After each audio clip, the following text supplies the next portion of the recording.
কদিন পর পর আসেন দেখতে? 15 দিন পর পর। এই দেখার জন্য কোনো রকম ঝামেলা হয় নাকি? কোনো ঝামেলা হয় না? কোনো পয়সা পাতি দরকার পড়ে? আপনি হাসবেন নাকি? কি অন্যায় করছে? অন্যায় তো আগে ছিল মানে বিএমপি করতো সবসময়। তো এখন মানে কিছুদিন যাবৎ মানে বিএমপি এমনি চলাফেরা ভালোই ছিল, কিন্তু ওনার আশেপাশে সুস্তামি করে আর কি আওয়ামী লীগ আমাদের ঢুকাই সত্যি কথা বলেন। সত্যি আপনি পড়াশোনা করছেন? আমি মানে আই পাশে হাসবেন? হাজব্যান্ড এসএসসি পাস করছে। আপনি তো ঠিক আছে, বুঝাইছেন যে আর মাদক যেন না খায়।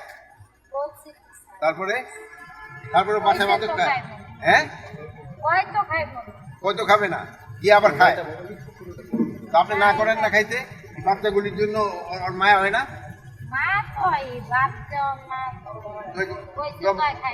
আর খাইব না কইছি? নিজে খায় নাকি আবার বেচেও খায়? কি খায়?